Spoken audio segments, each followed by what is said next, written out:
নমস্কার বন্ধুরা, feel sport ইন্ডিয়াতে আপনাদেরকে স্বাগত জানাই। ভারতে আসছেন আর্জেন্টাইন মহাতারকা লিওনেল মেসি। প্রথমেই কলকাতার মাটিতে পা রাখবেন তিনি।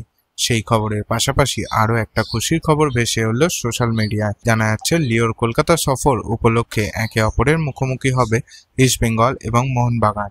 গড়াবে কলকাতার ডার্বি। হ্যাঁ, দুই ময়দানে প্রধানের একাদশের ম্যাচ উপভোগ করবেন মেসি। শুধু তাই নয়, জয়ী দলকে নিজের হাতে পুরস্কারও তুলে দেবেন তিনি। দীর্ঘ 14 বছর পেরিয়ে ভারতে আসছেন আর্জেন্টাইন সুপারস্টার। ভারতীয় ফুটবলের নারী নক্ষত্র না জানলেও এদেশের ফুটবল সম্পর্কে খোঁজ খবর রাখেন যথেষ্ট, আর সেটা জানতে পারেন যার দরুন তিনি বাংলার ক্রীড়া সংগঠক শতদ্র দত্ত।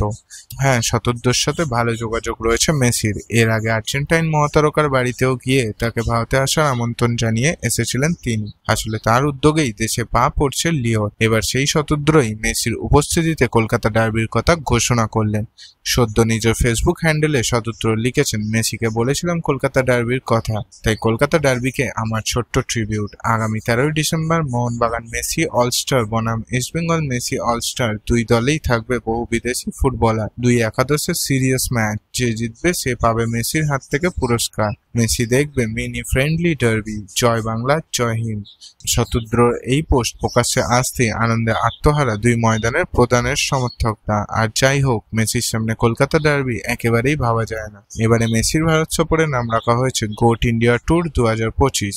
আর্জেন্টাইন মহাতারকার ভারতে আগমন খবরের উন্মাদনা চরমে। ইতিমধ্যেই শুরু হয়ে গেছে গোটা কনসার্টের টিকিট বিক্রি। জোম্যাটো ডিস্ট্রিক্ট অ্যাপ থেকে কাটা যাচ্ছে কনসার্টের ticket.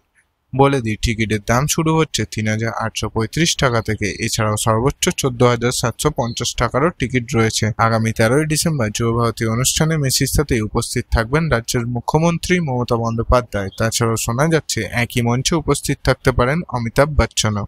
Bureau report, feel sport India.